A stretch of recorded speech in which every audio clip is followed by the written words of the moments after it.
Oh, hold on one second, we have to come out of non-public, which we didn't do officially. I'll take a motion to come out of Second. non-public. Yep, motion. Second. All in favor? Aye. Aye. Okay, now we're off. Motion to seal the minutes? That would be good. Second. All in favor? Aye. All right, now we're officially out of non-public. Thank you. I pledge allegiance to the flag of the United States of America and to the republic for which it stands, one nation, under God, indivisible, with liberty and justice for all. All right. We will start as usual with review and signing of payroll and accounts payable register. For payroll for this time period, we have payroll in the amount of $34,710.52. We had 24 hours of overtime at PD, 46 at FD. I don't know if there's any explanations for some of those higher than normal.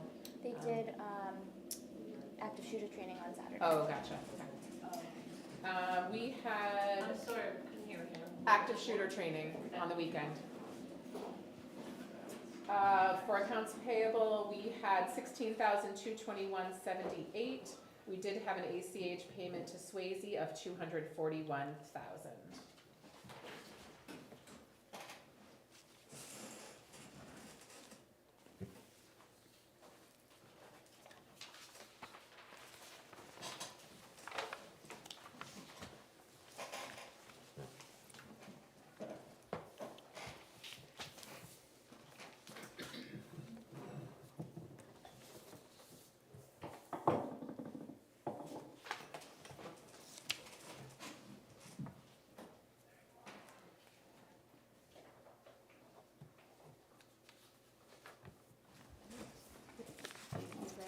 Have a good evening. Me too. Good night. Next, we have the consent agenda. Included in tonight's consent agenda is the rec manifest, the treasurer's report, and building permits. I'll take a motion for that. Moved. Second. All in favor? Aye. And I'm an aye, so that passes.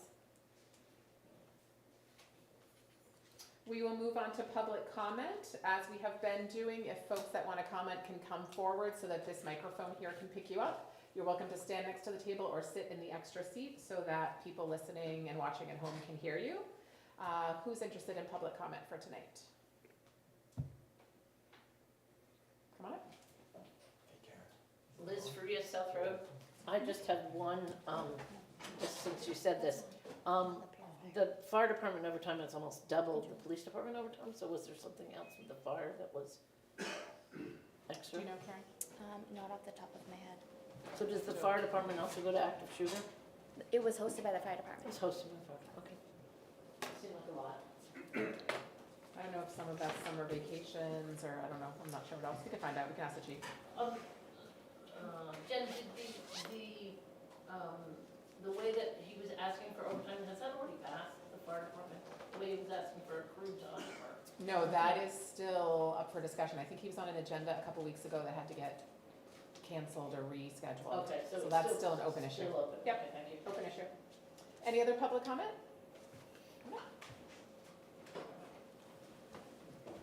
Doug Fennan, Gopher. I just want to, at the meeting last night, it was mentioned by Glenn that the ZBA meeting in Kingston for the gas station was denied. And it was a long meeting. It was until 1 o'clock at night.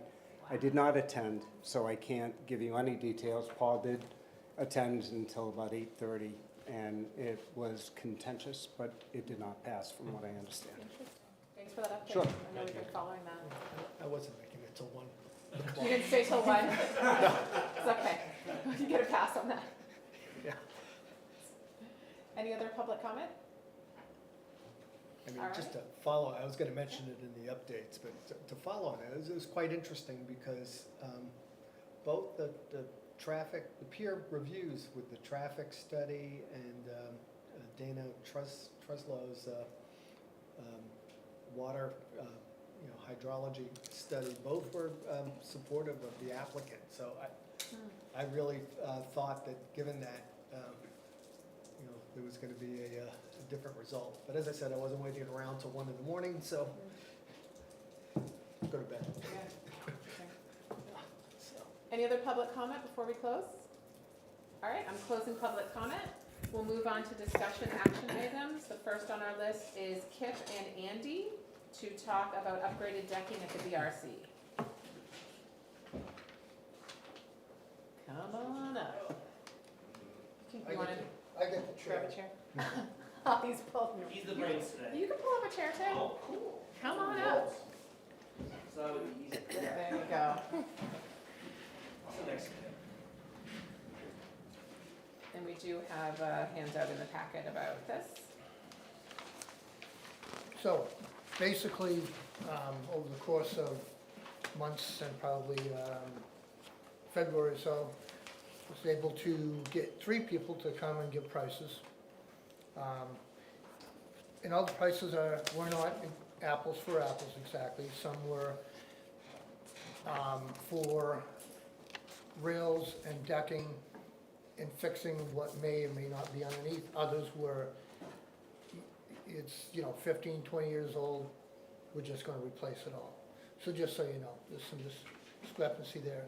So the amount of money that I've got here recommended is $36,000. And again, it was derived from various estimates that I had gotten. And it's a pretty good cross-section. And we have, all 3 are viable candidates as far as being able to do the work. But I'm gonna take the one that could do it timely. And there's room for unseen conditions in the ones that were lower priced. And there's some that are just too high priced. So, that's my recommendation, 36,000. And again, that's for repairing or creating all new framing posts. Everything will be composite decking. It'll have vinyl or PVC wraps around all trims, as well as same thing on the railings. No more of the wood rail that rots off every 2 years. Is that on both decks and It's the on- handicap ramp? It's on the ramp, it's on the front deck, and it's on the kitchen side deck. All 3 structures. And any skid resistance for the ramp? Because I know that can get slippery. Yeah, Composite can get slippery. Yeah, we've spoken about that, and I think we have a plan that will work. So, because it's not like the old days, you put sand paint on it, because it's not gonna stick. But they do make some products that they claim will adhere. And is this, remind us financially, is this coming out of building maintenance? Is this impact fees? How are we planning to finance this? This is impact fees, and there is about, $76,000 in impact fees? Well, that'd be a little bit increase. I had 73, but Oh, I think right. 76. Good, we have to do the back deck here as well, so. There's the extra. And speaking of which, I think, am I correct? Janice and Liz, last night there was some talk about the library at some point. I don't mean to steal your thunder, but maybe that was something you're gonna bring up later. I did add to our SIP plan, because I Oh, had okay. forgotten, because we've been working with Kip on getting some estimates. Oh, okay. I don't know where we landed with that, Kip. I don't mean to mix, That we might can be- take care of That this. might have to be something we I can- just wanted to make sure we were on the same page, that we knew that there was like a lot of decking that needed to be Yeah. addressed. Only 1 mega deck. Yeah. It kind of came in at the tail end of the others, and I have requested estimates from 3, I believe, and I have yet to receive any. So I gotta start the process over with the library. And the main concern there is the steps in particular. So do we, Jen? Yeah, go ahead. Do we have the estimates and it can, like, who are you recommending for contract? What I was going to say was, I've got a price that's reflective, but I have them all. they're here. I don't always give a company or whatever unless we've actually accepted a bid. One of them is a company that has done work in town. I think Bruce Stevens has used them. One of them I have used, and he's done other work in town. And a third one also has done work in town. And they're all relatively local, So once you have approval for this amount, you'll just figure out who can do the work Yeah. quickest? Right, and it kind of leaves it open for that. Sure. And we have something that I'm pretty convinced is a good level. Other questions from board members? So, just off of Paul's question, the general practice is not for the board to see the bids or whatever, is that what we're saying? Sometimes we do. you do. Sometimes we do. Yeah, usually we decide on the contractor and the price, you know. Yeah, because I'm just going The off, good, bad, and the ugly, whether it's, right. I know, I'm just going off of like when Andy came in with multiple bids and like Wayne has in the past. So I don't know if that's what you were getting at. Yeah. Yeah. So, again, I can tell you that one of them came in at $35,870. One of them came in at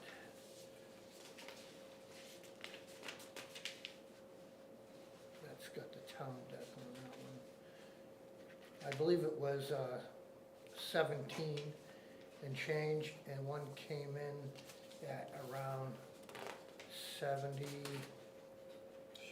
Wow. 77. did you say 17? 17 to 77 was the range. 77. I would assume 17 wasn't to replace any structure. Repair. It was just. It was, part of that one was unseen conditions would be material at X percent and hourly rate at X, Y, Z. So that's, you know, you can almost say, you're always gonna find it, you're gonna double it. And the rest of them the others took the risks of everything from replacing footings and posting and frame to just frame and utilizing footings, and that's where all the differences come. But, because we didn't have the money, I haven't secured any one. I'm just trying to say if we allocate that money, whoever does it's gonna be within that scope. And will likely be one or two. One more. This may be obvious, but I haven't visually looked at the, the decking. I'm assuming this is something that's in disrepair and ready for, for upgrade. All three structures are in pretty rough shape. In my time here, we repainted the handicap ramp there. I know I've had to replace boards myself on steps. We've had railings fall completely off. They are in desperate need of replacement. So just a little background, in the past 9 or 10 years that I've been here, there's been work done on them when I first got here, and we did work about 6 years ago, I believe, and mostly replacement, repair.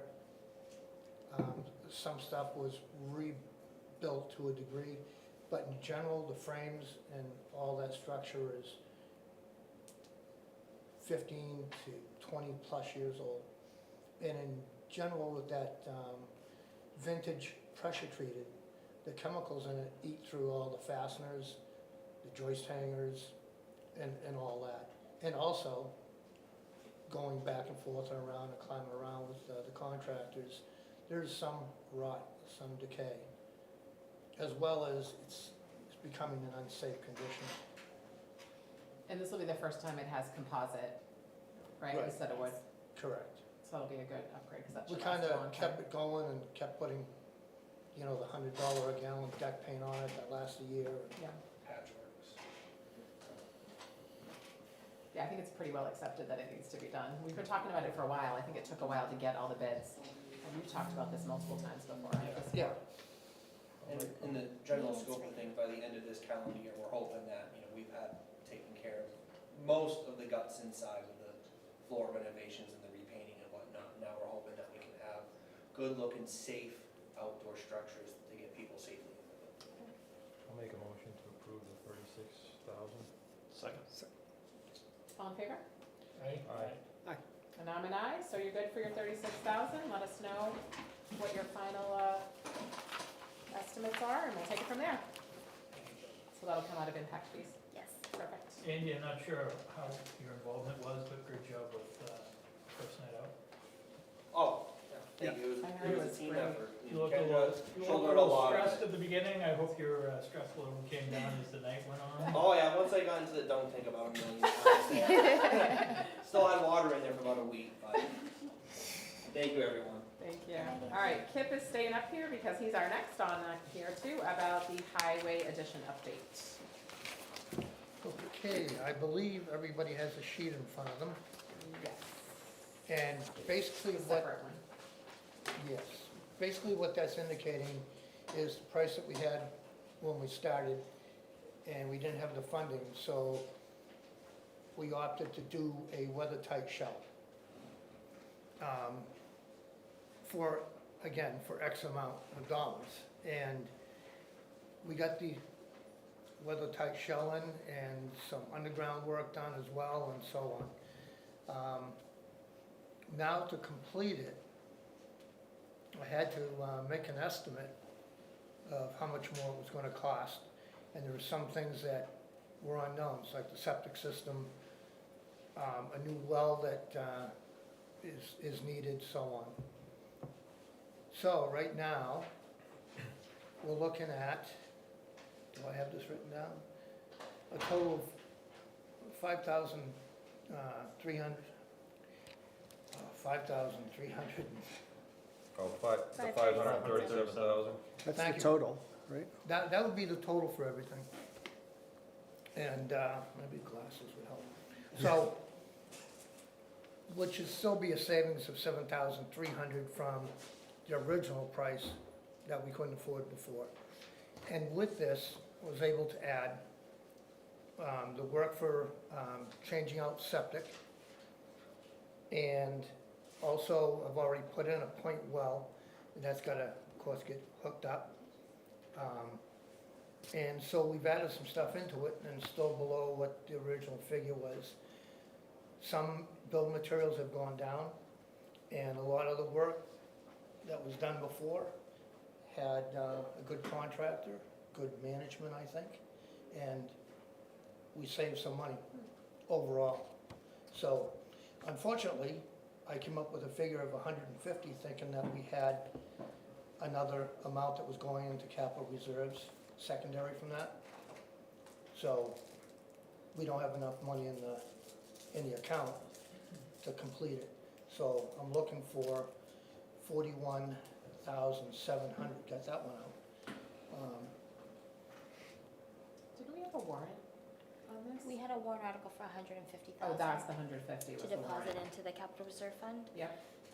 So my suggestion would be to use ARPA funds to cover the shortfall to be able to complete the building What was this construction in- season. What was in that fund already? Was it empty? It was, we left $1 in it at the Okay. close of 20, So the Yeah. warrant refilled it just back up to 150? yes. But we need 150 plus 41. So we need 191.7. 41,000. Yep. Okay. And can any of this be put off or done in the future, or it all kind of has to be done together?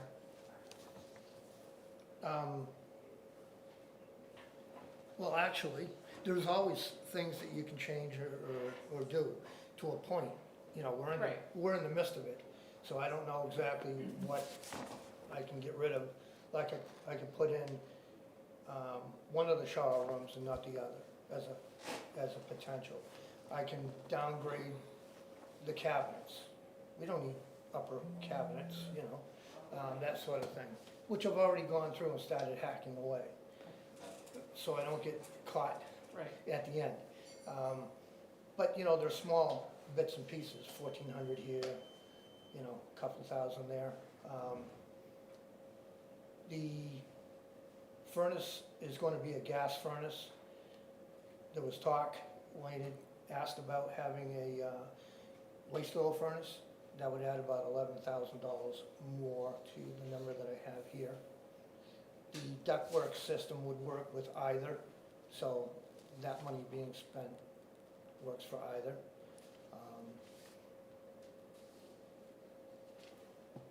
There's, if you're gonna utilize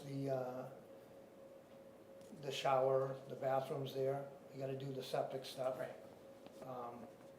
No, and that wasn't in the original, that was just out there as an unknown. So, Is that why the warrant amount that we asked for ended up being insufficient? Because of some of the extra costs for septic and things like that? a lot of it was, I think, me thinking that we had, Oh. that the 150 was added to a chunk that would be going into the But capital. the chunk was $1. Yeah, Gotcha. Okay. I didn't get it. Questions and comments from the board?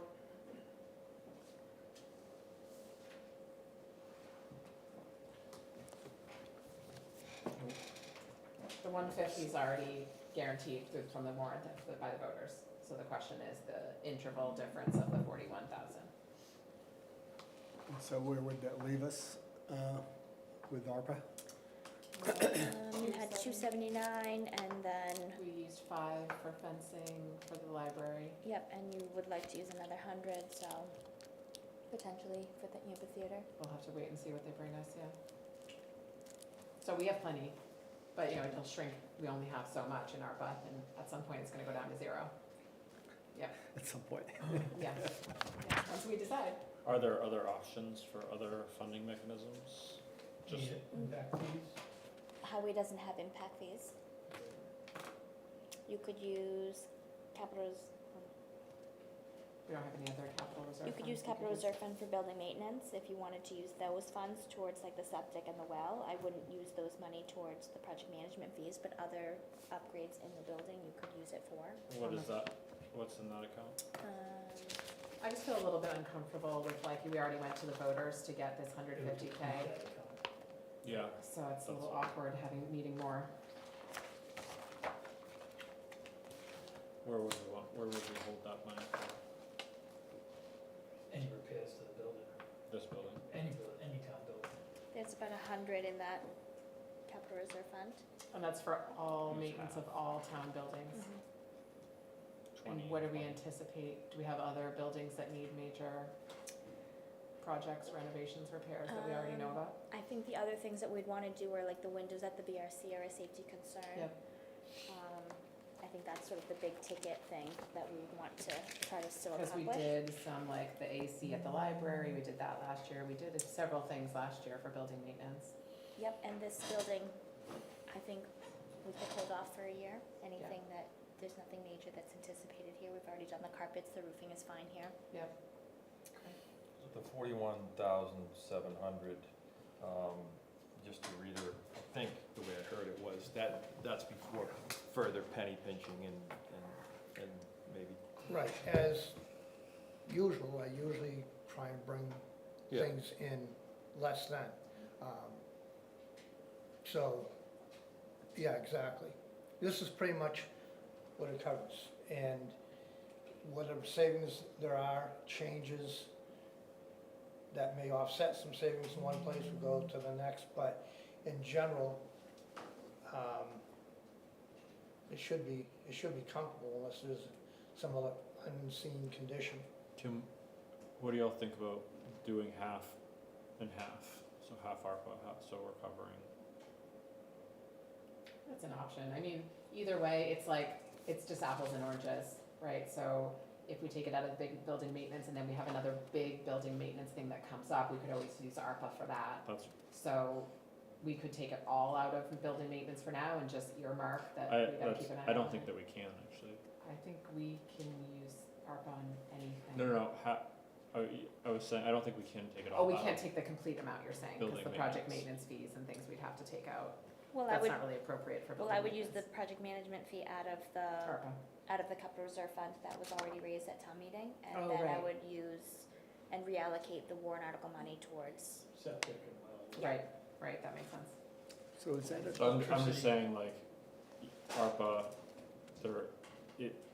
we can use it for anything Yeah, that comes up. Correct. And building maintenance, like this is a building maintenance issue, Yeah. so I'm just trying to like, just in case something does come up, this gives us a little bit more flexibility as Yeah. we're entering into the fall, winter. So I think to Jen's point, whether we take it out of ARPA or we take it out of capital reserve fund, we're still spending the money. Yeah. So the options are is either spend the money or not spend the money. Oh, See what Kip can cut, or let Kip go and say, oops, sorry, we have cost overrun. Question, is 45.2, is that a project management fee? No, that's Yeah. for the septic, it's for the power, Right, All the. it's for the septic, it's for the well, and it's for the project manager. okay. So it's all those things. Those septic well, project manager equals 45.2, Right. okay. And again, in the beginning, we didn't have the well, and we didn't have septic, because it was an unknown at the time. But we found that the well is not usable, so. Trucks are turning white.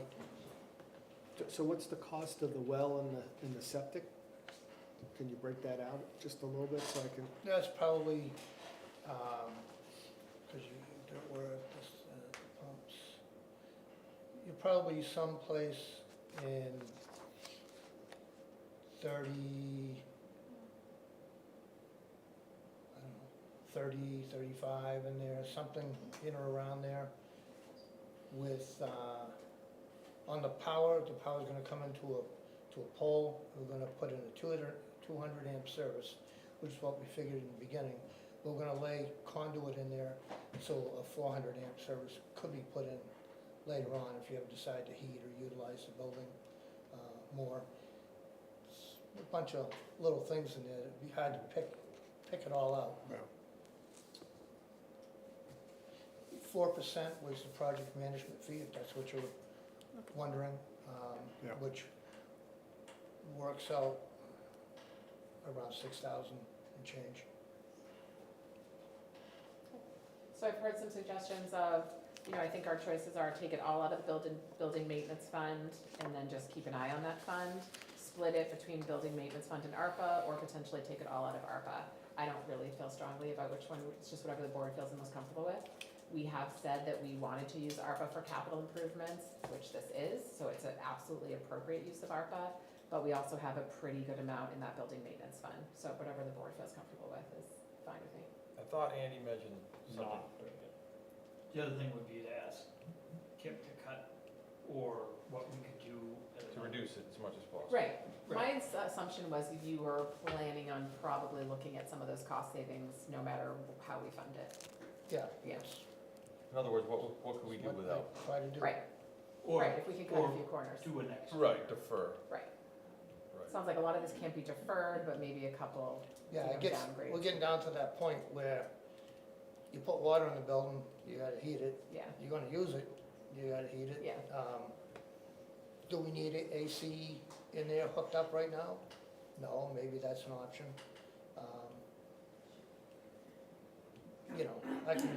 I'll look at everything that I can look at in regards to You that. said there are 2 showers planned originally?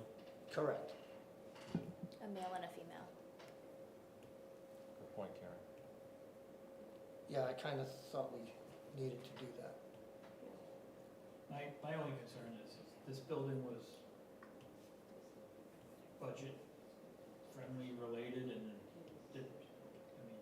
I worked downstairs for many years and there was a lot of problems that things were cut downstairs because there was no money in the budget. It just, they're paying for it now. yeah. So I would hate to put $500,000 into something and have it not be right. Or not usable, or not have Right. usable showers, That's- or something like that. That's my concern, like, that's just, And we have ARPA and we Get it done. intended to use it. I'm fine with, if there's anything you can trim down this 41,700, a few thousand, that's great, that's to everyone's benefit. I'm sure that's going to happen. But I do think that, we had it, and the reason, if I remember correctly, part of the reason that we didn't have enough money is some of the money from this was diverted to The salt sheds salt sheds, right? and So- not replenished. Right.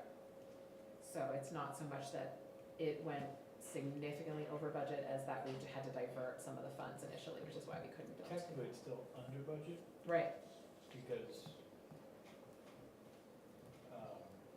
kept saying it was 7,300 right, less than what we the originally original planned. estimate. We just never put the money back in that we, Right, the Use for the only, salt shed. the major problem is the warrant that went to the voters should have been a bigger number. yes. So, but I think we have some coverage options for that at this point. Does anyone?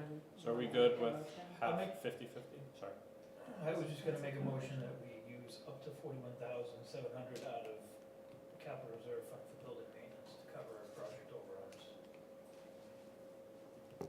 Second. Any more discussion on that? Okay, all in favor? I, And I'm an aye, so that passes. I think that'll make sense, and if we need to, cover some of that with ARPA later on, we can do that. Thanks, Kip. And then Kip, if you can keep us posted on, if there are some cuts you're able to make to kind of bring that number down, that would be great. Sure, Just reasonable stuff. We want a functional building. Okay, right. thank you. I was working on one just before I sat down. Great. Thank you. Thanks, Kip. Good night, Have a good evening, all. Thank you. Next, we have Bill Dunham to talk about possible alternates for trustees of the trust funds. Come up. Indeed, thank you. Hi, Paul. Hey. Thank you for inviting me. The trustees of the trust funds, in a nutshell, we are the custodians for, obviously, trust funds as well as capital reserve funds. We make deposits, we make disbursements, we monitor the investments of all the money that has been handed over to Three Bearings Fiduciary. And with that, we meet periodically to discuss this, that, and the other thing.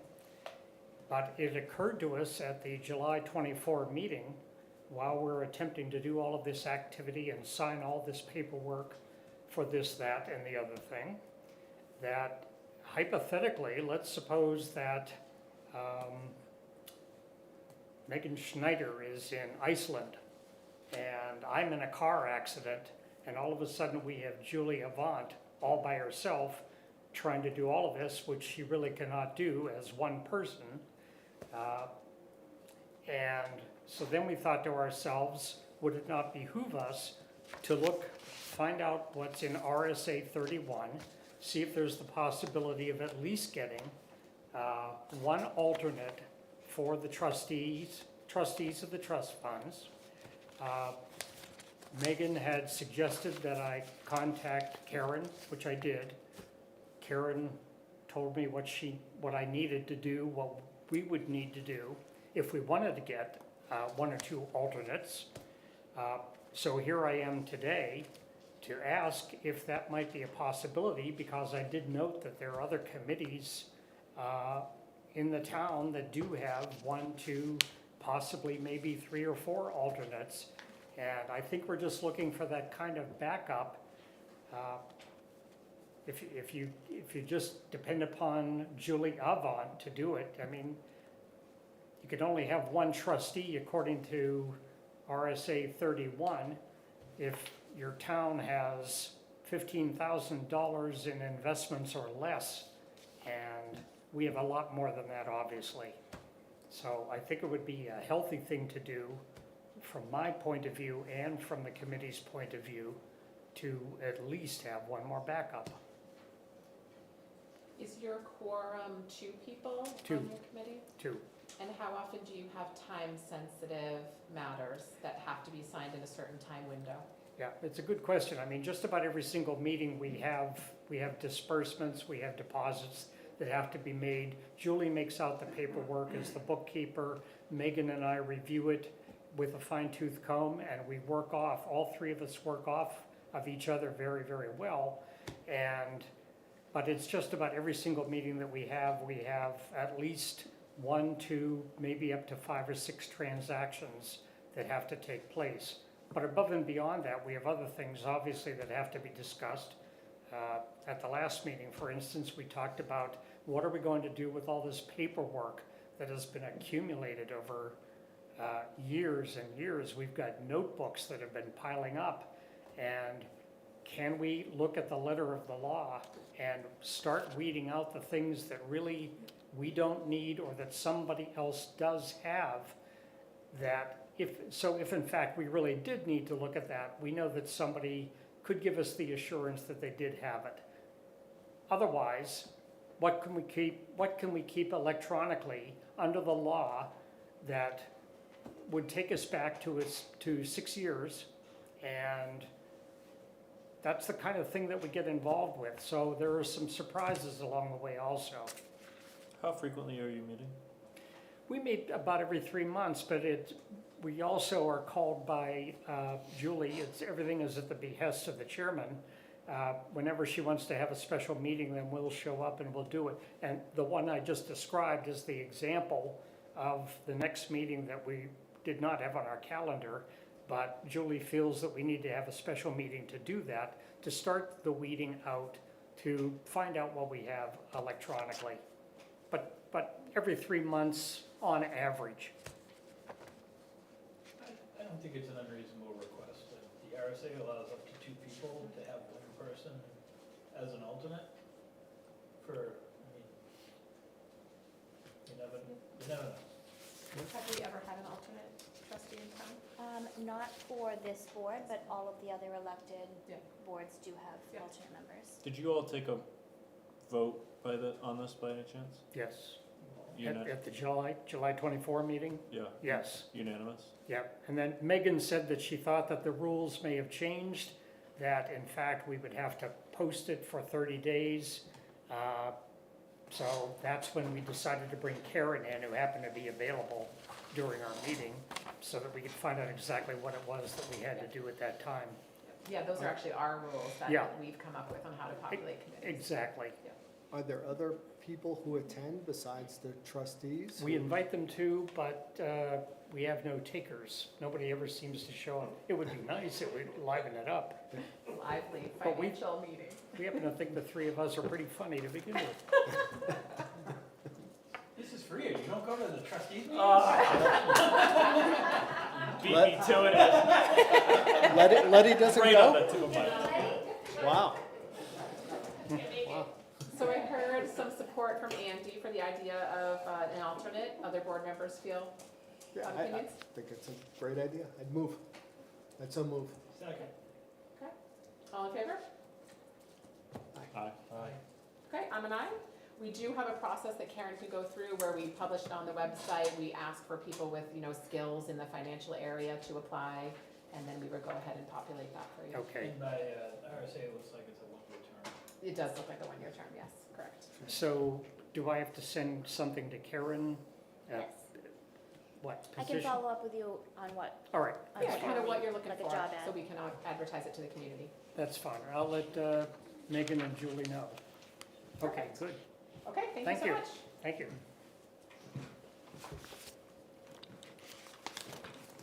All right. Next on the list, we have Rick from our E&E committee. He is.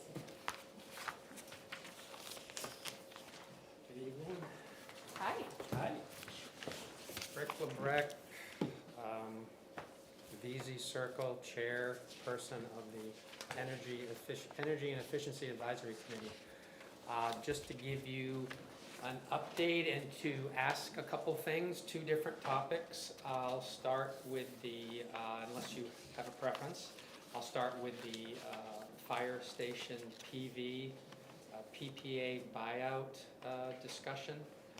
The committee last month voted to recommend that the town move forward with the buyout option. I'll just run through my cheat sheet here, if you'll allow me to, just to give you some highlights. I was hoping you would explain this. Oh, I'll get to that too. Let me, That's a lot yeah, of work. I'll get to that. That's the financial analysis. Yeah. I can explain that, answer any questions, but let me just quickly run through some facts and figures about the PPA and the buyout. For those who don't recall, the PPA was executed in mid to late 2017. It's a 20-year term, which will run through August of 2037. There are options in there to extend it for up to 10 additional years, if we're so inclined in 2037. The town purchases power it started at 8 cents. It escalates 2% annually, so by 2037, it would be about 11.43 cents. And again, that's just the energy, so you can conceptualize that as, you know, when you shop for energy, you know, like right now, Eversource just is at like 12.5 cents. It was at 20-something. So that's kind of the metric to think of that rate. So it's a good rate. It's in the money, as they say. It has resulted in savings to the town of $43,122 through August of last year. And I'm sure that when we update the data through August of '23, that's going to be a very good year. That's just basically compared to if we were buying it through Eversource. At the Eversource rate, yeah. So it's averaged around 8,600 a year. On that sheet in the packet that's impossible to read, you'll see, you know, there was a year at 7,400, 9,200. The low year was 5,000. The high year was the last year 5 was 12,000 of savings. So it's been a good deal for the town. The contract has an option at the end of year 6, which we just completed, and every year thereafter, to buy the equipment, take ownership of it, which we do not have now. We essentially just buy the power. Revision still owns the equipment, but we have the option to buy it at the greater of a fair market value or a schedule of prices in an exhibit 4 to the PPA. We've been in contact with Revision. They have assessed the fair market value at $131,000, but after some discussions, they have agreed to honor the price in Exhibit 4 of $101,447, and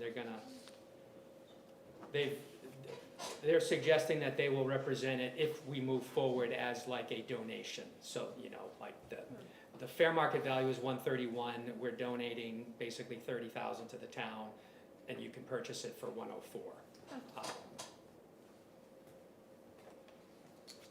Say 101 or 104? Sorry, it's 101,447 is what the buyout price would be. Gotcha. And so what was it, that the fair market value or what was stated in Exhibit 4, whichever was It was greater? the greater of, yeah. But they're yeah. willing to do the lesser? Yeah. Okay. That's nice, cost savings. And what do we have in our account? We Um, have more than 101, right? Or Yes, we enough? have about 107,000. 107, so we have enough for that, okay. And I'm sorry, which account is this? There's a capital reserve fund for solar. We raise money every year in anticipation of buying this out likely at year 6 now. So we have enough money already pre-raised for this. Okay, thank you. Will the remainder be there for maintenance as we go forward?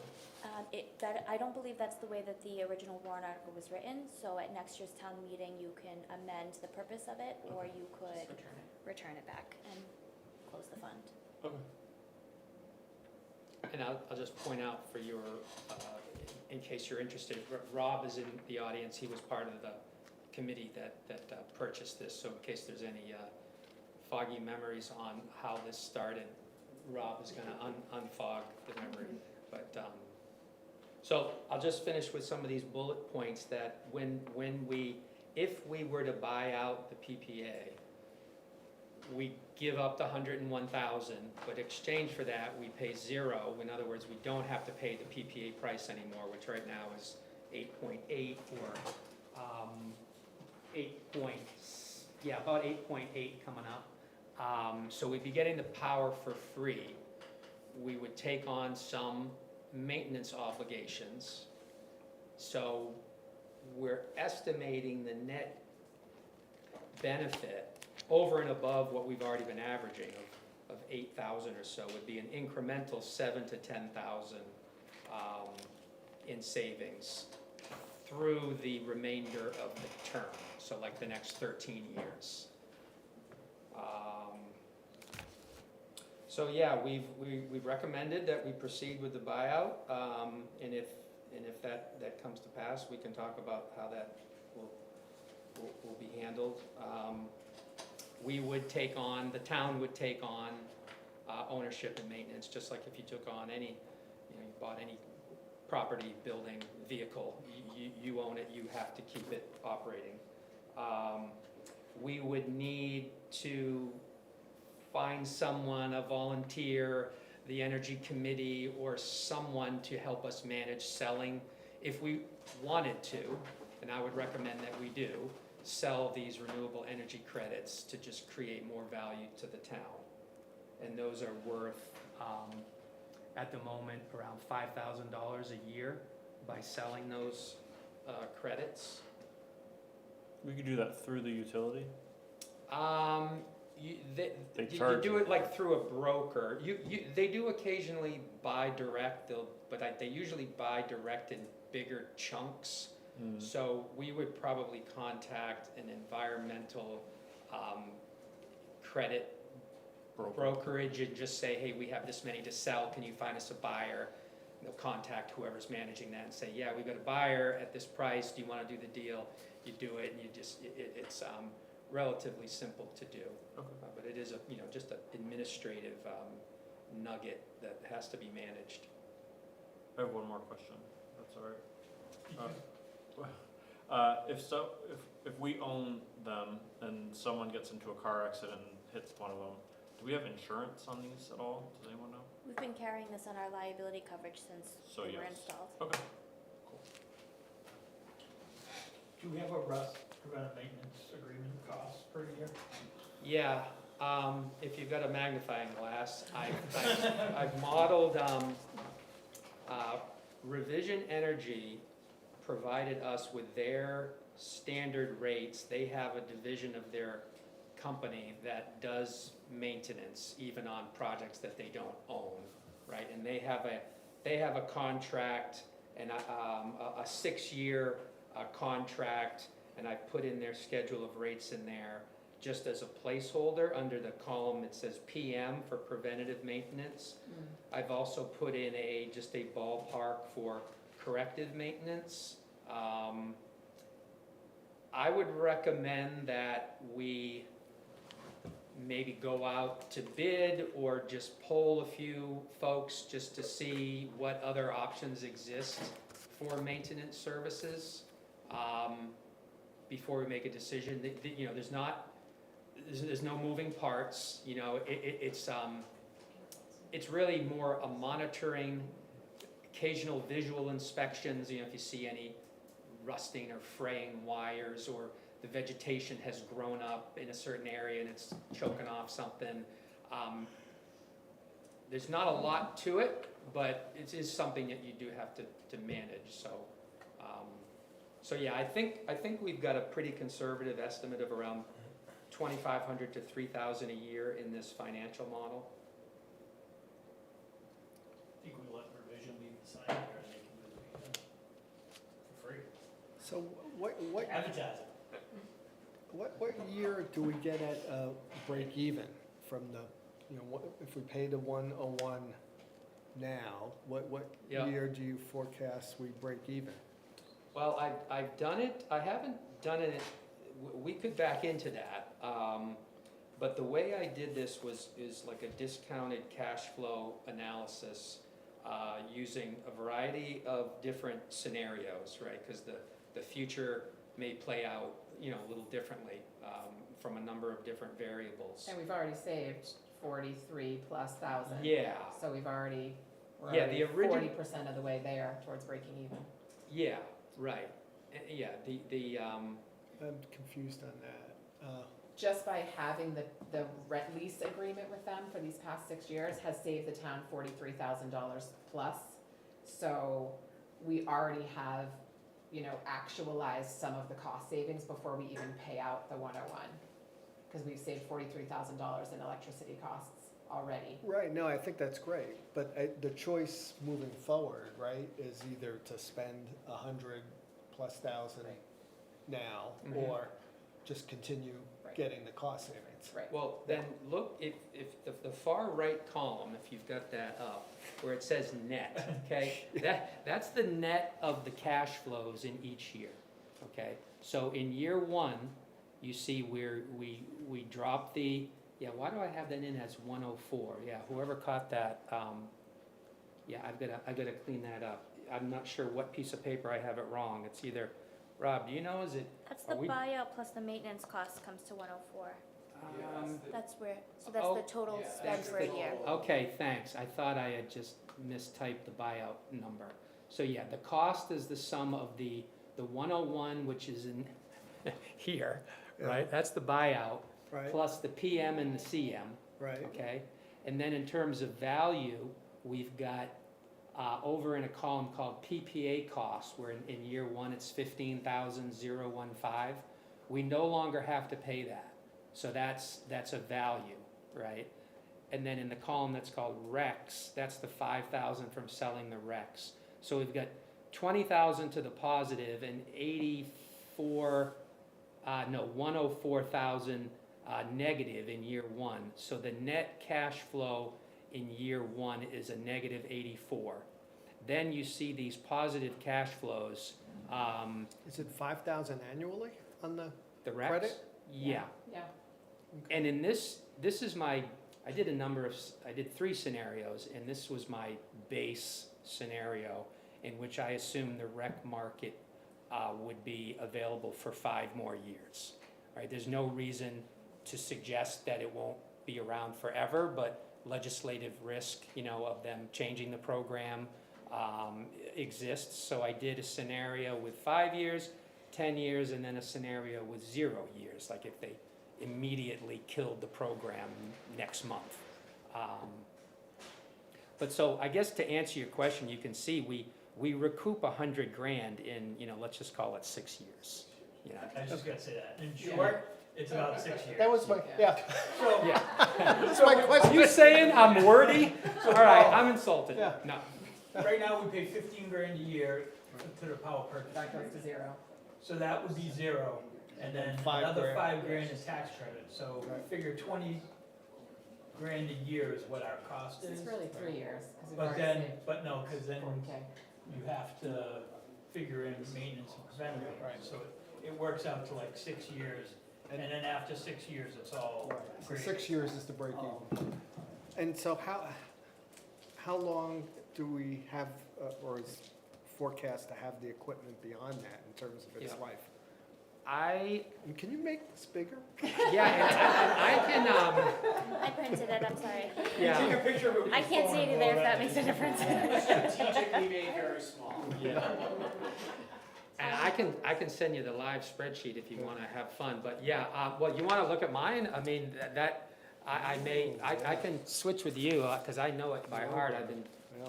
playing with it for months, so, So, and Yeah. I'm sorry, so the equipment, the duration is, depending anyone. upon who, you know, if you're a solar salesman, you'll say, you know, 40 years, you know, 20, 25, 30, 40 years.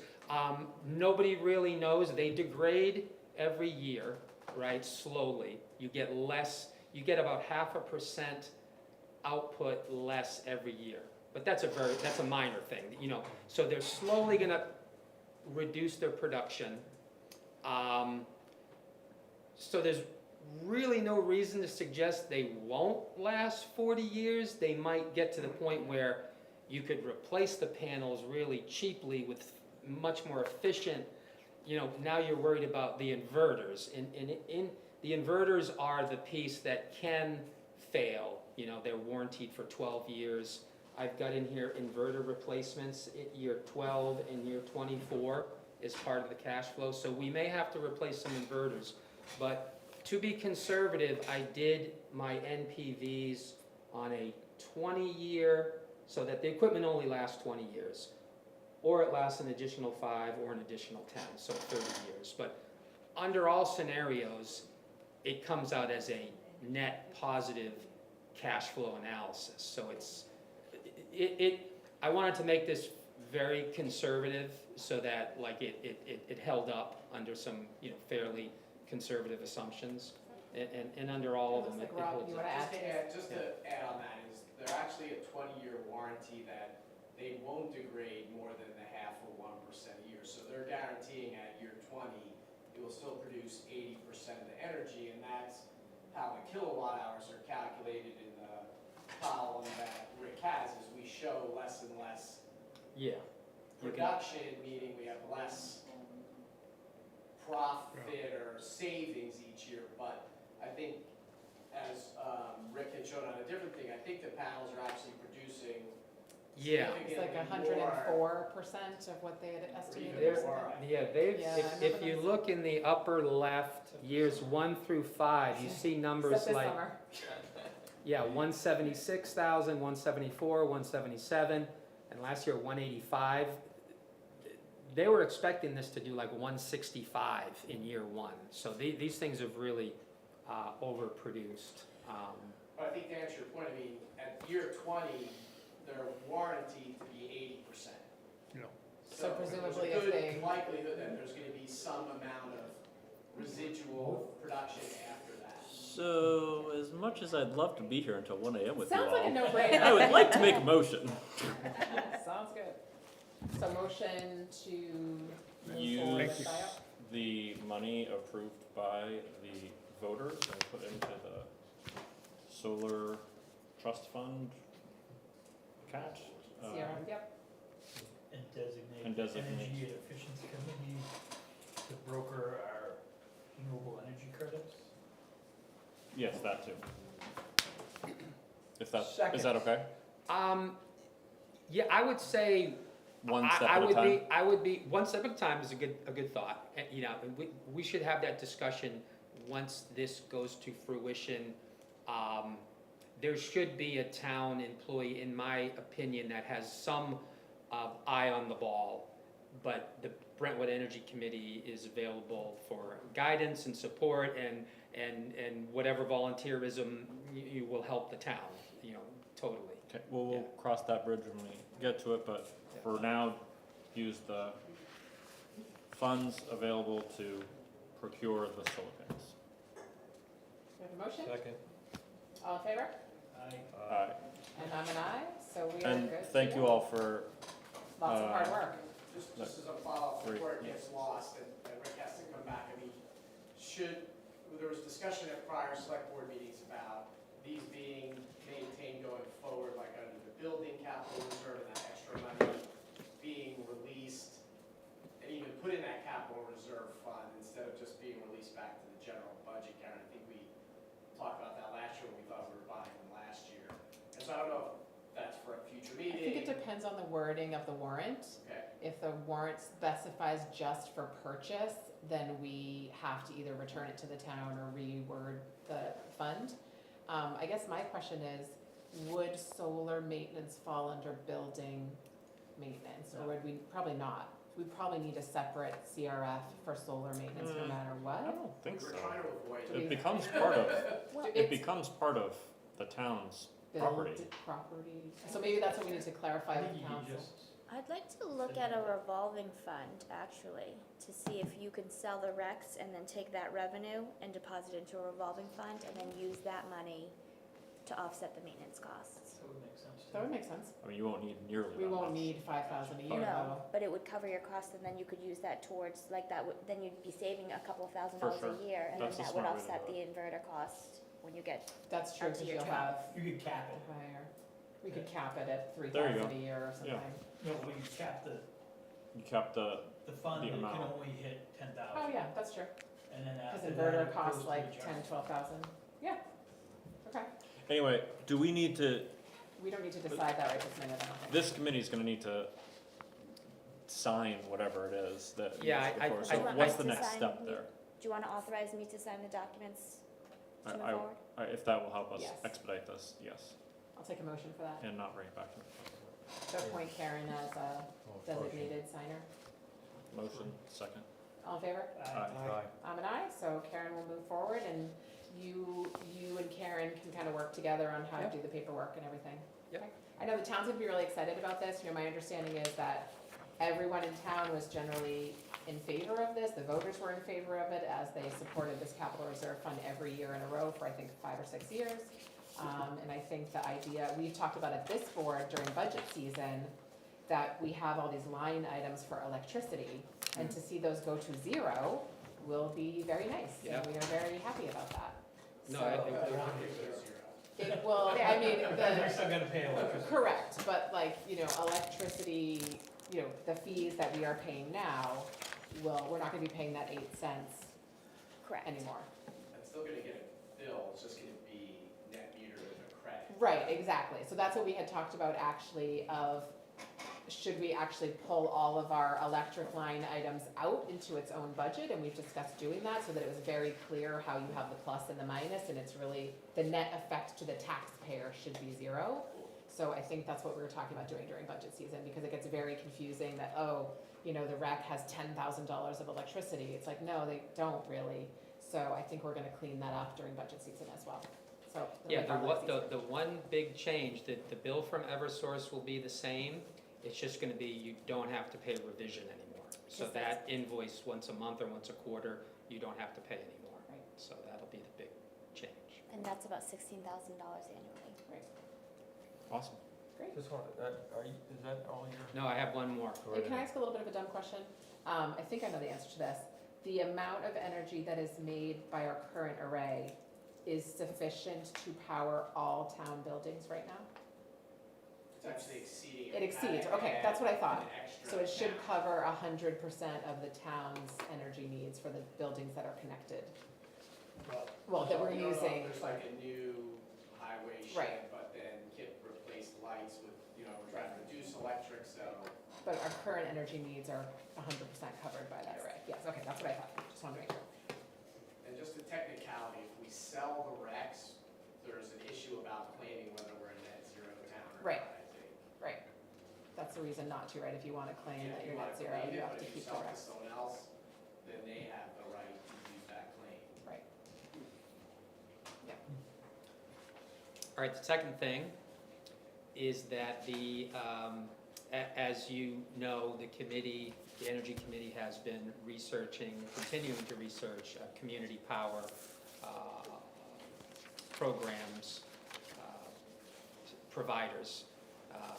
We've heard from and researched Clean Power Coalition of New Hampshire. In fact, you will recall we signed some joint powers agreement or authorization to join them as a kind of to educate ourselves, to participate in their board meetings and such. In the interim, we've also heard from Standard Power, who's another provider of community power services, and Colonial Power, a third. The committee voted to recommend that we move forward with discussions now with Standard Power as our preferred choice to further develop this program. The only ask at the moment is that Standard Power has a very simple 2-page memorandum of understanding that they would like the town to sign, just as kind of like a show of good faith that they have in fact gathered, convened, and decided that chatting with Standard Power is a good idea to flesh out a program. It's costless, it's risk-free, you can terminate it at any time. It basically just says we're working together. And they will help us develop our communication for required town meetings to solicit town input on what they would prefer to see in a program. And then ultimately, with any community power program, we would have to, you know, conduct those statutorily required town meetings, and then bring it to town vote. And we would hope to be ready by next March or February, whatever it is. So yeah, we're just asking for, I guess, the approval to execute this MOU. So from my understanding, the benefit of having a base idea of who your power provider might be is they can kind of help you as you make your community power program so that it aligns with them the best. Yep. So that when we put it before the voters, the assumption will be that we will go with standard, but it will not be a requirement. Nope. They're just kind of greasing the wheels for us on the assumption that we will work together if and when it's approved by the voters. Correct. Okay. Because it feels a little bit like cart before horse, because the voters have to approve it before we could ever even make a contract with Standard Right. Power. But what I'm understanding is that's kind of how it's done. And the approval at town vote is only authorizes the town to execute such a contract on the behalf of the town. Right. It So doesn't say with who. It doesn't say with who. Correct. And you could get the contract from Standard Power. We're gonna launch July 1 of 2024, and this is what, you can say, we don't like that, go back and start over. Right. So there's nothing binding about that either. Has our town council looked at this at all? I didn't have a legal review. Okay. There's no, There's nothing binding there's in no here, right? indemnity, I just there's wanna no read cost through. associated, it says. Termination without cause. Yep. Or either party at any time. Yeah, it looks pretty. And it states that if there's ever a applicable law, it would be Yeah. governed by New Hampshire. And there's no financial, There's no financial so this is a component pretty as low well. risk MOU for us. Okay.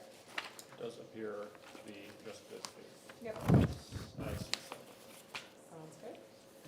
At what Seems reasonable point, just on to me. I on just read it. curiosity, Rick, at what point if, let's say we go before the voters, we get a community power plan approved, we decide to move forward, would we sever our relationship with CPCNH at that point?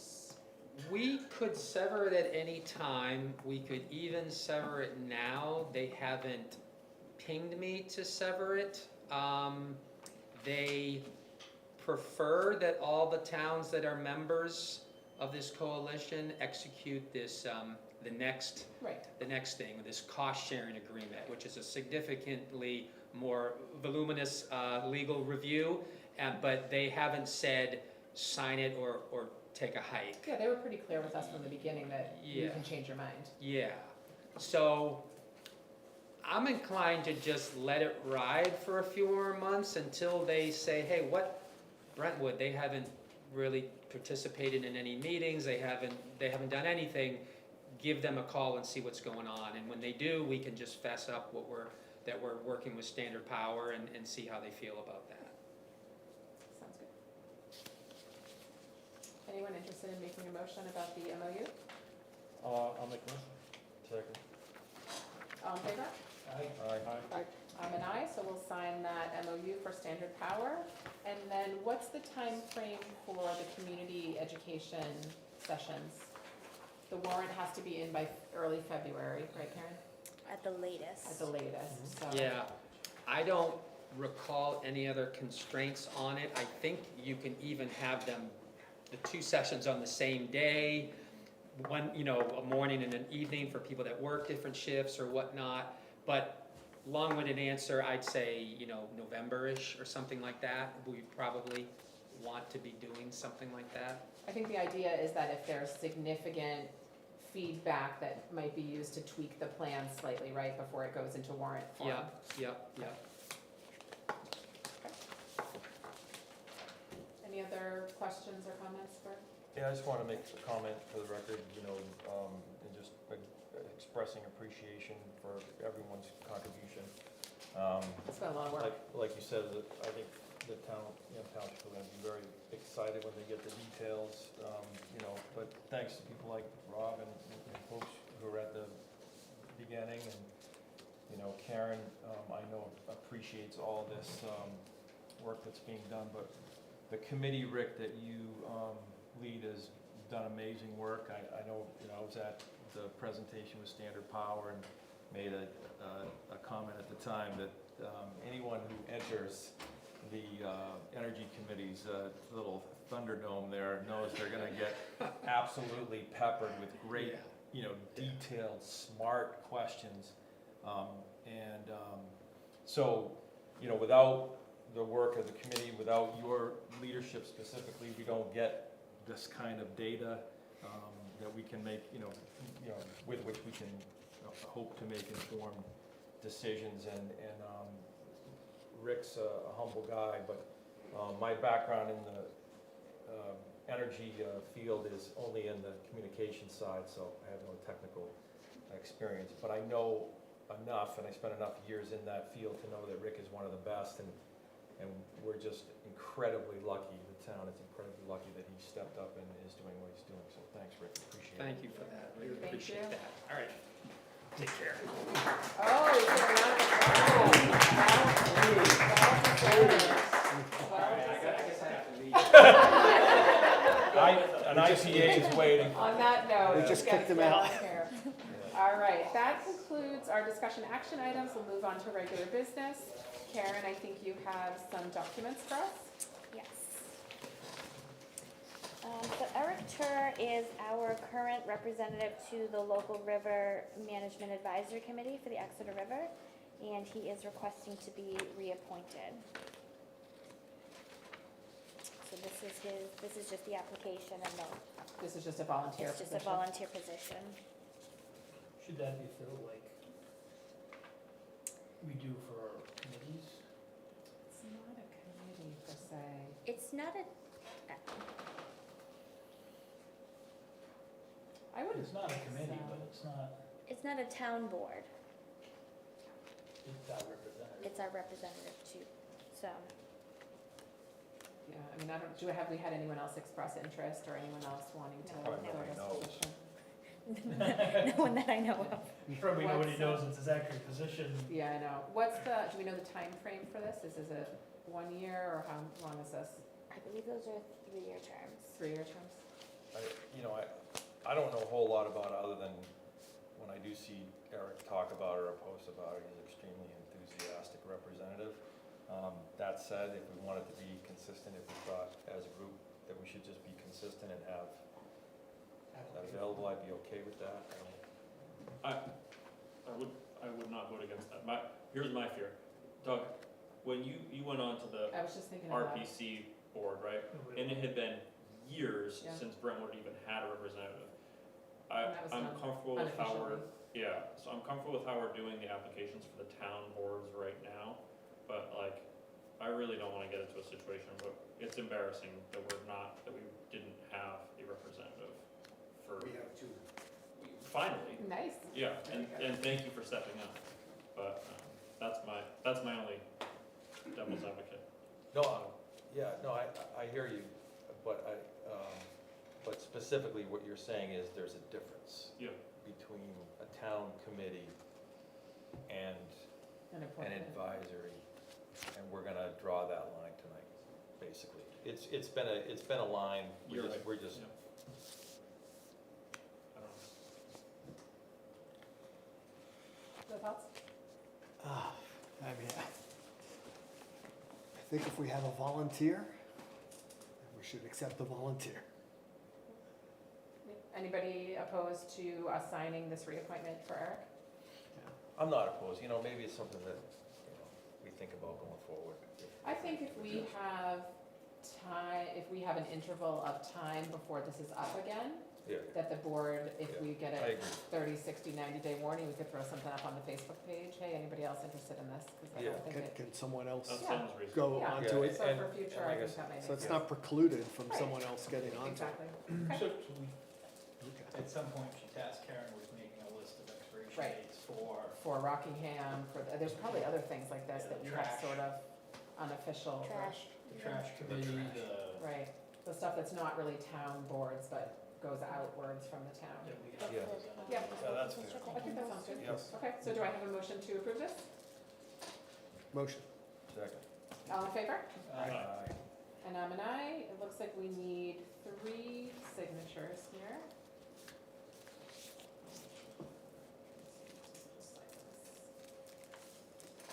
What was, what's the one that Rockingham Planning? Oh, right. I have on your July 18th meeting, you signed a highway safety grant for PD, Yes. and you initialed Exhibit B, scope of work for that grant. The dates that were needing to be in compliance were all listed as TBD, and since that time, the state has put in all of the appropriate deadlines, and so they're just requesting a new form for the grantees to sign. Jen, Andy, and John had signed the original application at that time, so if the 3 of you would just initial the bottom of that page. So this is something we've already voted on, it's just an updated Yes. repeat. Okay.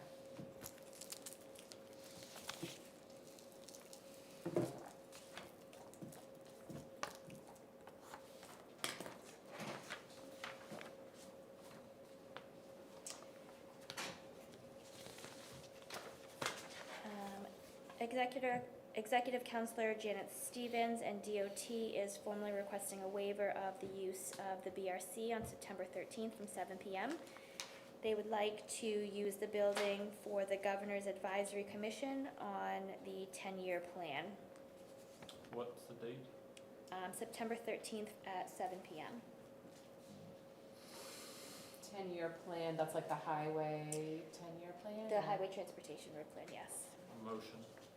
And presumably they're asking us because they recently attended that other meeting there and they thought the space would work. Would work, yes. Okay. So I have a motion? Second? All in favor? Aye. I'm an aye, so that's a pass.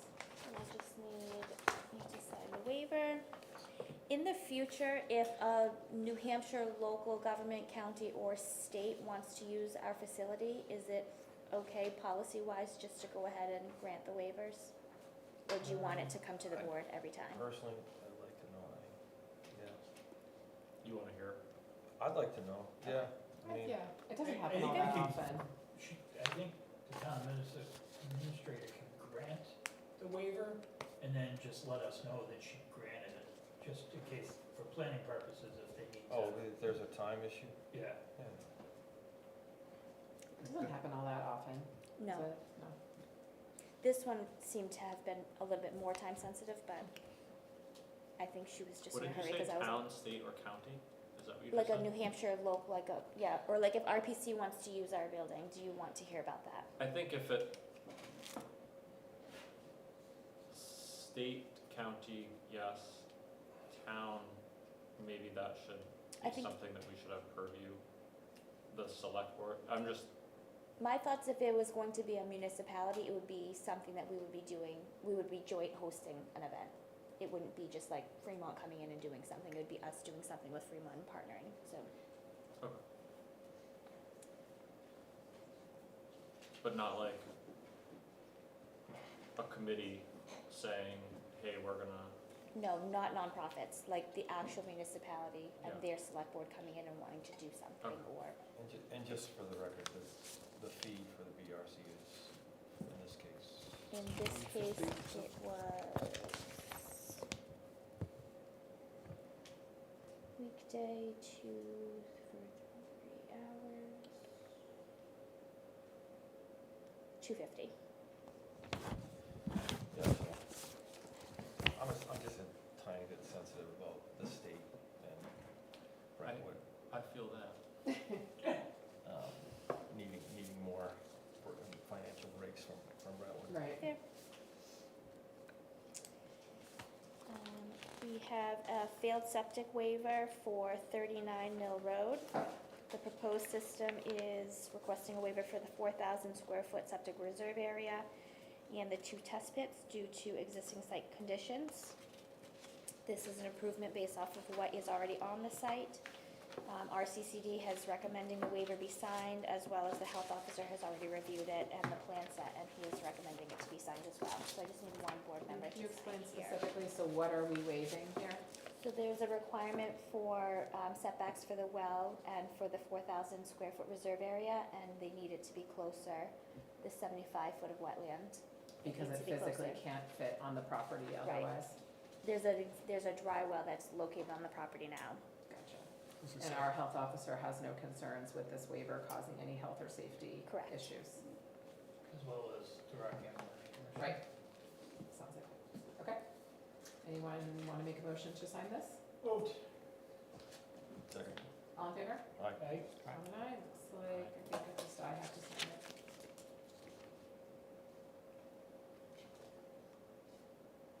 Okay. And I have a new intent to cut for Carrulo. This was already signed and approved, so the only change here is he's changing loggers. So the location and the acreage that he is interested in cutting has already been approved by the board.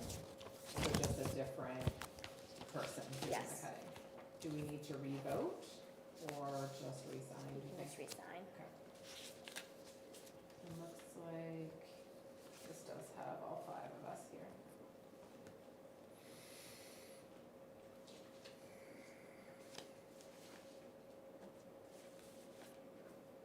Do you have anything else for us as a board?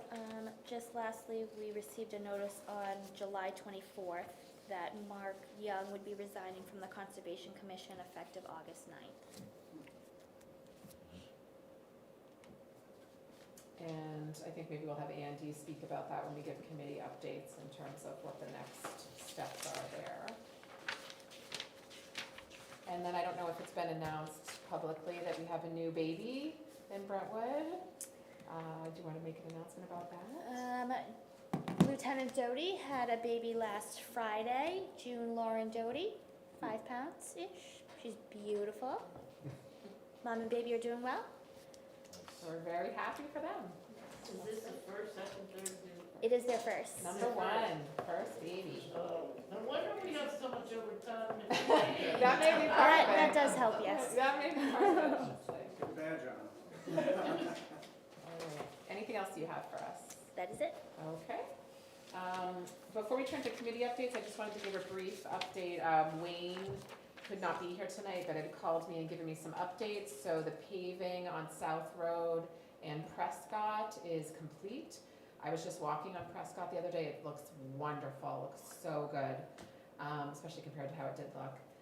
Because of some repair work that needs to happen due to the flooding that we had, the changes that needed to be made is the paving on South Road was just pulled back a little bit from where it was gonna end, because of not having sufficient funds in that fund, but hopefully, with next year that will get finished.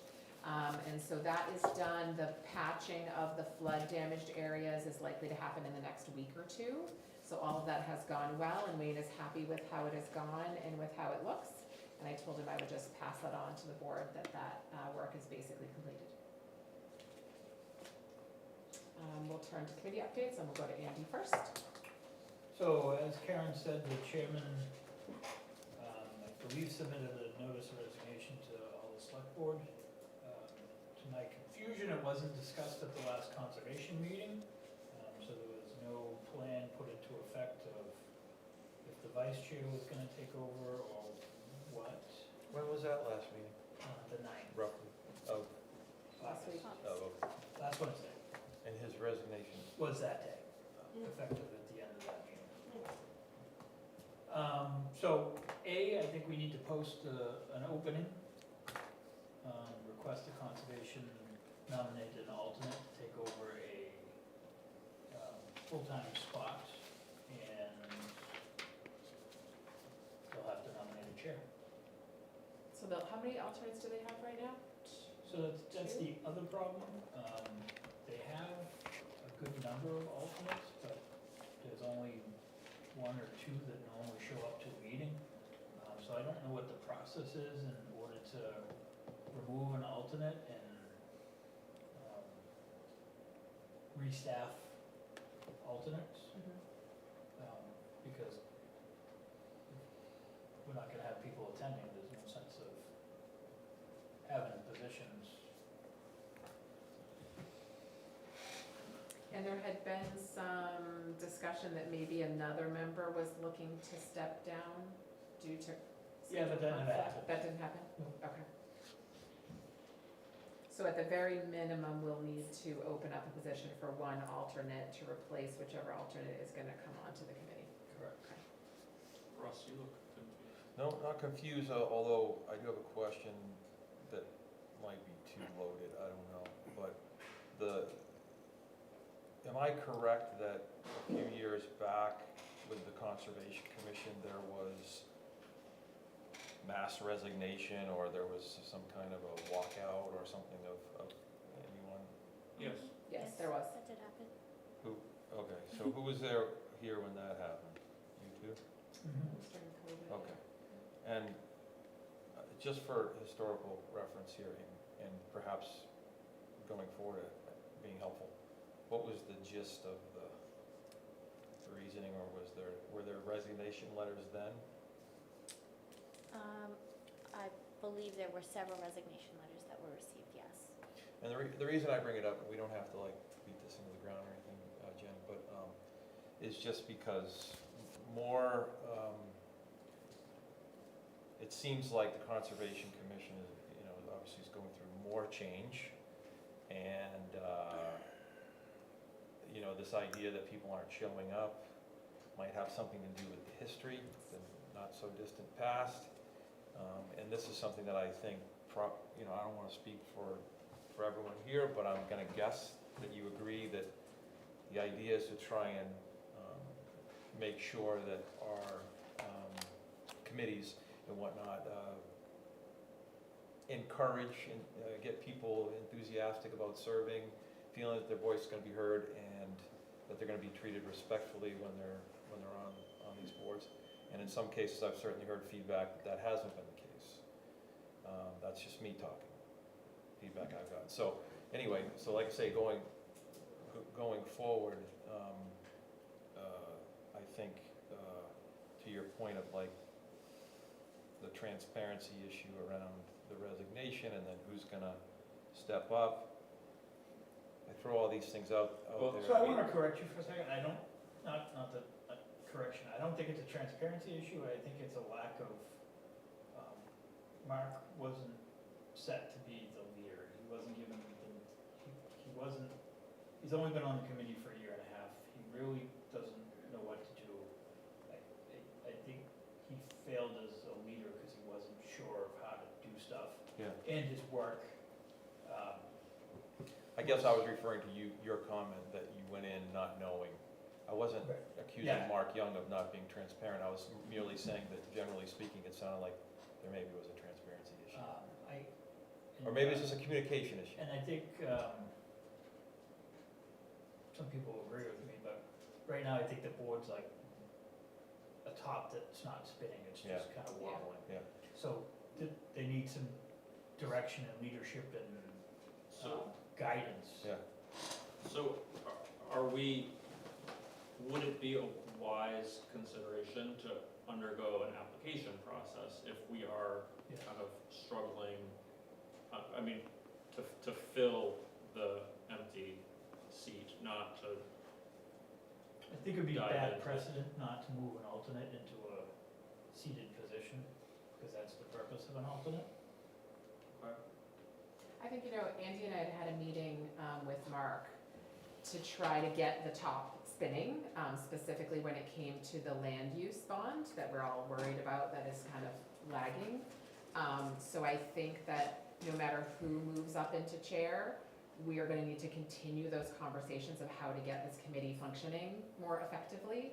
And we had discussions at a couple meetings ago about the need to hire a consultant to help us with the land use bond, and to just give more resources to that part of what conservation does. So I think no matter who joins and no matter who becomes chair, that we are gonna have to keep our communication with that committee pretty significantly at the front of our work, because I think we've all seen that that committee has struggled a little bit in the past year or so, and I think we're seeing it struggle a little bit with the bond that we're now in the second of 5 years on. And so I think that, I agree with Andy, I do think we have to respect the process of an alternate going up. But I also think that we need to maybe talk to all of those members. Do they want to be serving? I mean, we had heard rumors about other people maybe needing to step down because of job requirements. So if there's other people who just feel like they're not on board with what we need that committee to do, we may have some people who do decide that they wanna step down and that we would have to. That sounds like an important conversation. I agree. And Mark was pretty clear in his letter that his reason for stepping down was scheduling conflicts with a new job and not anything negative about the committee, so I do wanna just put that out there for everybody. Although he was very upfront about, feeling quite overwhelmed as chair. I think he said that in public without, that wasn't a secret issue, that he was feeling overwhelmed as a relatively unskilled chair. So that all makes sense, so is there a clear next step right now, even if it's a So small? conservation has started looking at a couple different experts, consultants, whatever, to aid in the process. I've talked to Karen that at some point, they actually need an administrator. Unfortunately, everybody's pretty maxed out now, but in the future, Kip may need some part-time help, maybe that, Kip could have some part-time help, and then part-time, we could add, because they're pretty much the only board that, economic, the electrical committee doesn't have a admin personnel, Karen does all that. They don't have any resources besides the chairperson. And I couldn't imagine having a full-time job and trying to answer all kinds of emails that he gets on a regular basis, and then doing a 91A request. Like, that's not in his purview, how to know to do that. So I think administratively, they need some help. Educationally, they need some help. And the next step, so personnel-wise, the next step would be at Concom's next meeting, there needs to be a vote for which alternate is coming up, and then a vote for a new chair. And depending how that goes, I think, do you feel comfortable, I know you're our new rep there, do you feel pretty comfortable that that board understands sort of what we're looking for moving forward? I think we were pretty upfront with Mark. Do you feel like the rest of those board members really understand what this board is looking for? Or do we need to communicate that more effectively? I think a little bit. Okay. There was some better discussion held at the last meeting over properties. Okay, So I think, some forward yeah, motion. they want to do stuff, it's just, they don't know how to stop the wobble. That's the way I want to put it. I think at one point there was, discussion of having them in, or maybe, so I guess in terms of next steps, they're gonna vote which alternate's gonna come on, and they're gonna vote for a new chair, and then maybe sometime We're gonna after post. that, we have a discussion here so that it's collective. I think in some way we'll need to have a discussion with the new chair. Similar, before Andy and I had either, whether it's in public or Andy and I had a good offline discussion with Mark Yeah. about knowing that he was then gonna step down, about kind of how to get that committee going in the right direction. Right. I'm not opposed to that at all, but I do think it's been talked about enough that at some point, and I'm not trying to rush it, but I do think at some point it would be nice to have a public discussion with the select board and whoever wants to represent the Conservation Commission, so that everyone can hear what the issues are and what direction we're going. So whenever that makes sense, I love, that you guys are having those conversations, that's great, but that would be my suggestion. Sounds good? So keep us posted. Yeah, so I make a motion that we post that alternate position and possibility of, and letting Karen figure out how we go about removing alternates. Okay. And then board updates, there was a, Second. Yes, vote. All in favor of posting for an alternate for Concom? Aye. I'm an aye, so that'll be done. and then updates on the board, there was a conversation, the full project is kind of back on the table. I know there was some question about that before. That's being researched again. There was a good discussion on the, Pine Road property, What? web property. And then there was a conversation on, Swayze property, so there's 3 properties they're looking at currently. But like I said, nothing really got pushed forward, it's still in the wall phase. But has that board been able to move forward with having those discussions in public rather than Yes. non-public? Yes. Great, okay, that was one of our first asks of them. Yes, and when we reached out to town council about our non-public question, we also asked the question of that board's non-public issues, and they came up with the same theory that I had, that just price negotiations Yep. should be a non-public, everything else should be a public.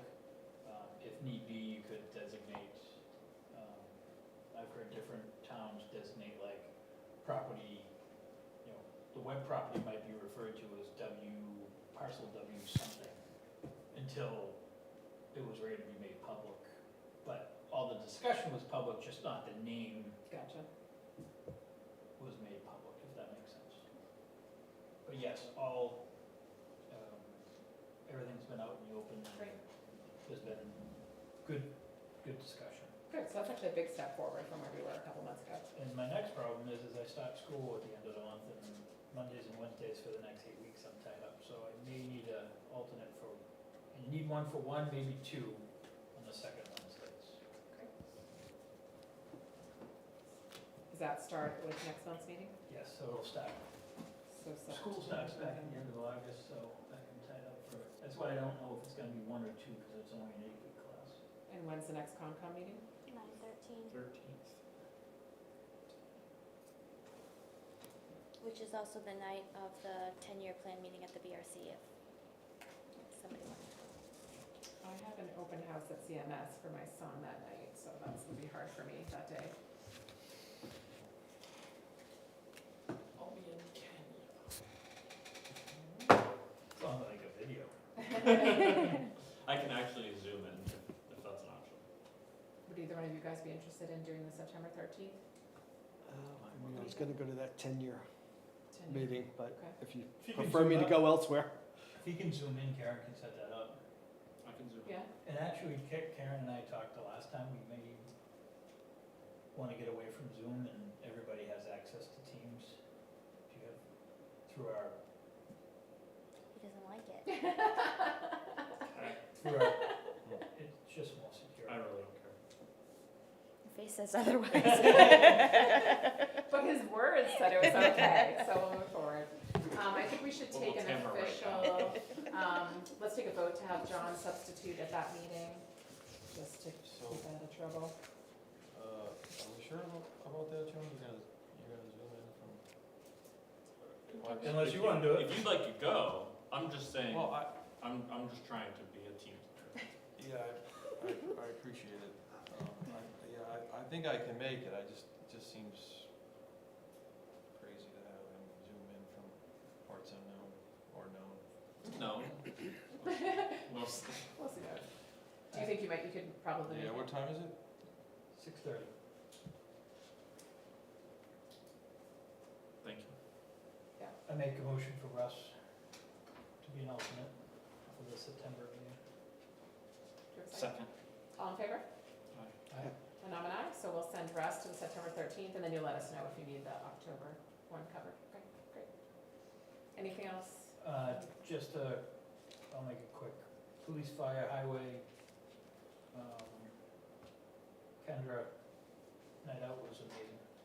I saw some awesome pictures from it. I was out of the country, but it sounded like it went awesome. Very cool.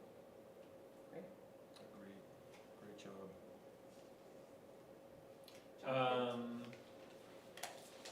We had a meeting with economic development last week. We are going to the website brandedbrentwood.com. We're going to basically bring that under the umbrella of the new website, just for the ease of communication and make sure everything is streamlined. So we're going to kind of slowly decommission that site and bring all of the information that was under it into the new website, and then Jillian will administer that appropriately. I had a very nice conversation with Senator Chuck Morse, who, as many of you know, is running for governor on the Republican side. He agreed to be our next speaker for the Brentwood breakfast, which will be held over at the Rec again on September 27th at 7:30 a.m. 7:30. Well, it's breakfast. It's breakfast. Was it that early, the last one? It was not. It was 9. That's what people were complaining because it wasn't early enough. But for those of you who don't know, Chuck has been involved in creating a pretty expansive nursery business, trees and such, business out of Salem. What's that? Atkinson for quite some time, and he's in Salem too. Is he? Yeah. That's where he represented. That's where. And yeah, so it'd be great to hear from him. The goal would be to kind of discuss the focus on small business and community engagement, community involvement, and what we can do to be supportive of the business community here. I think he had a little bit to do with the lot at the corner of South Road and 125 too. He owns that lot. He did have a nursery business there too for a little while. Yep. So can we get that advertised on Facebook and the town website and everything? And that you don't need RSVPs or anything, right? People can just. We will be putting out a link where people can, the RSVPs are not necessary, they are helpful just for planning how much coffee and sandwiches we need. Doug's gonna cook them all at his house and then bring them. Oh, nice. Good work. Great. It sounded like the first one went really well, so. The first one, we got 40 folks there with Congressman Pappas. We had a great discussion, and we've had some really exciting ideas about how to be doing this on a quarterly basis. Cool. Anything else? So I can sub out election breakfast to Doug. Yeah. He's a great cook. Second. Anything else you have for us, John? That's it. Okay, Russ? Nothing from the ZBA. Communications Committee was going to meet last Thursday, but they're meeting this Thursday. But I was wondering about the website, where that is, Karen, Yeah, since I mine haven't had any. Stephanie and I had met, I attended the communications meeting last month with Andy so that we could set together, we focused on the navigation tabs and sort of the layout of how the website was gonna go. And then they were going to work on pulling the information from the old site, and Stephanie is gonna work on sort of updating the text on how she wants to roll it out for the new website. So is there like a time frame where we're looking at the new website going up? We are looking at probably October. October. How do you feel that's all proceeding? Slowly, Yeah. but I think it will get there. I think they're doing it cautiously so that we just do it one time and try to hopefully do it well. You mean the committee is doing it, is being cautious? I think they're being cautious because they Yeah. want to make sure Yeah, that yeah. the content is there. I mean, they're looking at it from a different side than Andy and I are looking at it, right? So they're looking at it from the user side and where they would go to navigate. There's a lot of overlap so that you can get to the same information from different points on the website. So they were working on sort of how that makes the most sense from the user side. Yeah. And then we're trying to plug in the pieces saying how we would all tie together in a way that makes sense to us. My experience with websites, you definitely don't want to throw something up there and then have to Yeah. be fixing it. That said, when it comes to copy, grammatical errors or typos and this and that, because we certainly have some writers on our crew, so I do certainly don't want to let perfect be the enemy of the good, because I think we've all heard the complaints about the town website and the way it is now, and so definitely, I know, it'd be good to. It's exciting though, October's coming up, so And that'd be great. police and fire are in favor of moving their sites onto the town's page so that everyone visually will look more similar. Yeah. And they'll still be in charge of their own content. So it seems that everybody will sort of move forward and then rec will be that last piece that comes over because his is just, there's a lot more to it with online registrations, payments and all of Yeah. that. It's not just releasing content. Right. And then I wonder, and it's kind of a separate discussion that we can have a different night, but the new website is going to have a ton of functionality that our current website does not have, Yes. in terms of things that townspeople can sign up for and email blasts and things like that. I almost wonder if we should talk to Concom about doing like a public education session or two about like all the ways that townspeople can use the new website. Oh, you mean Just like- Concom, yeah, gotcha. Yeah, oh, what, I said I Con. heard Concom, Com, yeah, yeah. Com committee, Comcom, not Concom. Right, right. I don't know if that's been discussed at all at that group, but I know there's all different things you can sign up for, getting like email notifications and different blasts and stuff like that. I think a lot of people in town are not gonna know how to do that, so if you could just maybe bring that back to them, and you might wanna do some sort of public, or maybe even like a FAQ page, or like we could hand out or something, Yeah, so people, because it's gonna be a lot different than our current website, and hopefully way more user-friendly. They yeah. have discussed sort of a publication that they want to Nice. send out that can give you all of Great, that information. perfect, wonderful. Yeah, cause I'm not 100% on Thursday, but the, other thing I wonder, out loud here is, that committee's also talked about doing a voter's guide and then the AV stuff in here. Yeah. And I guess just a little, making sure that those things aren't taking away from the website effort is important. Because those other two things are great, but the website is, and I've said it before, but the website has to be the priority, so. Oh, sorry. Energy Committee, we already obviously had a great update. And then the library, went to the trustees meeting last night, and Janice is here. So, but the great news, I don't really feel, can I just have Janice come up real quick? Sure. Why don't you come up real quick, because it's not my news to tell, really. I have details on the fundraising. I have it, but it's really not my news to tell, so I just want to let her do that. So, the exciting thing is that we're basically at our finish line. We had a donor come in, one of our patrons gave $10,000. We have an anonymous donor who is pledging up to $60,000.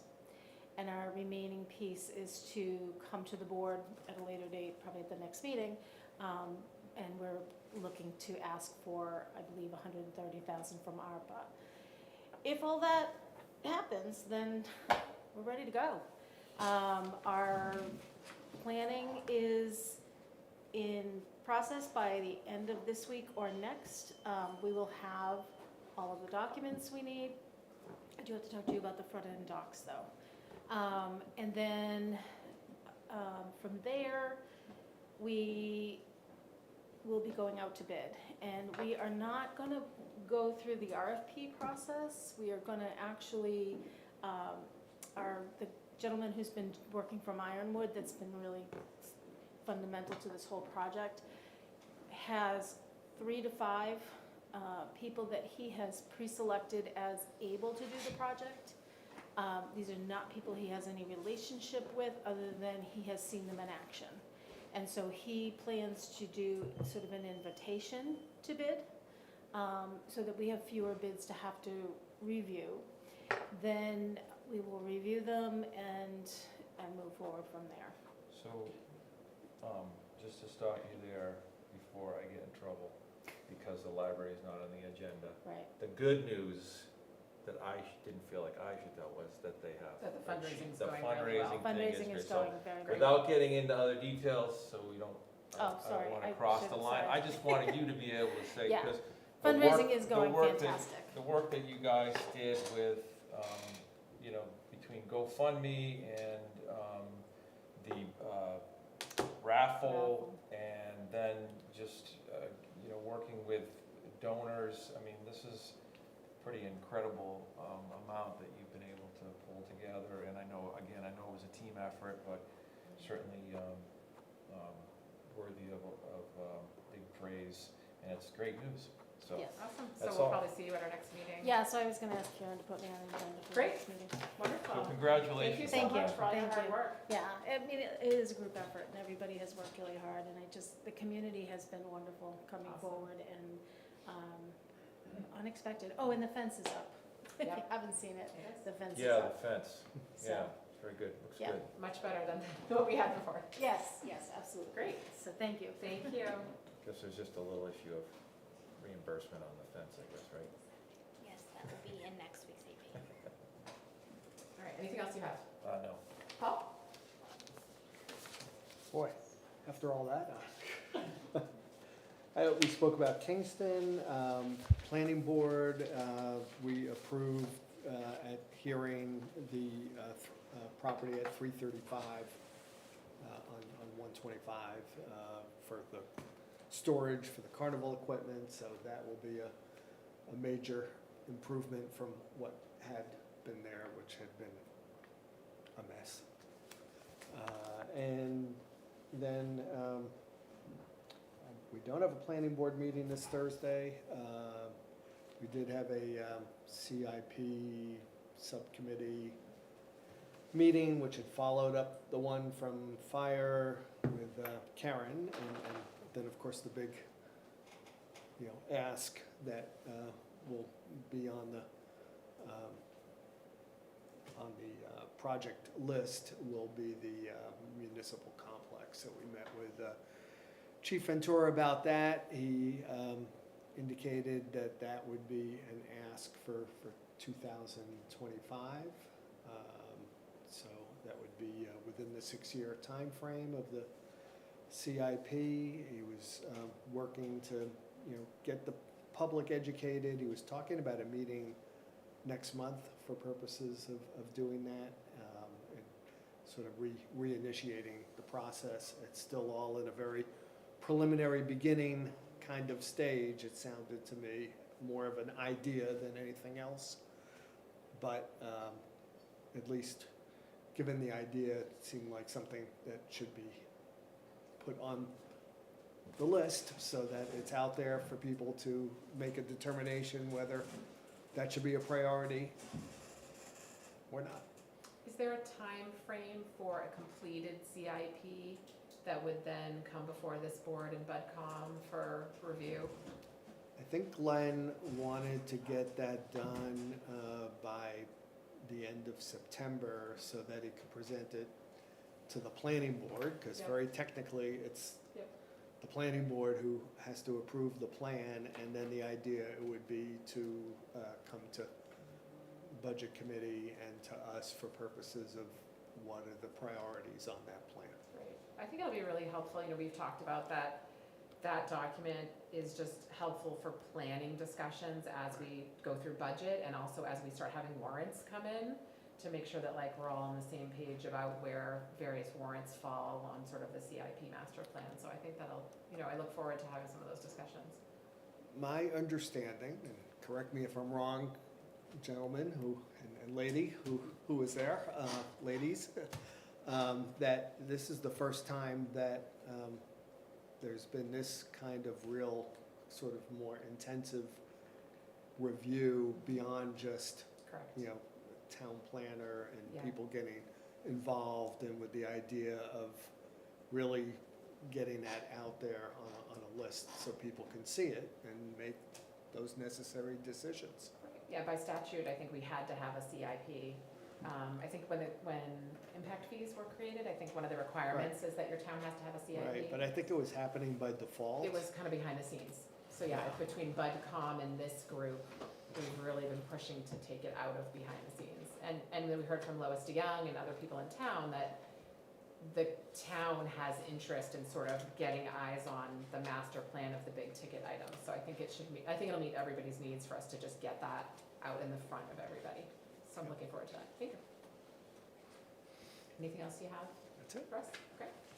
I do not have any major updates. I don't know, Karen, if you know if we have heard anything from Secretary of State to firm up any primary dates, or if we're still waiting, because I'll need that information for the school board meeting coming up, in the next few weeks, because they're still kind of tentatively holding on our election location decisions. I have not heard anything. Okay, so but I maybe we will can check ask in with staff Jeff. about Yeah. that, because that'll be the next big discussion item with the school board, is if we can pin down the primary dates. That's the one date that's still sort of up in the air about whether the school may allow us to use their location for that. So I have that on my sort of top of my to-do list for school, once those meetings resume, after the summer break. And I think that's the only update I have from that perspective. Any other board business for tonight before we call it a night? All right, then I'll take a motion to adjourn. Move. Second. All in favor? Aye. Aye. Thank you, everyone. We're off for 2 weeks, and then we start every week again. Oh, because there are other 5 weeks in this month? Okay.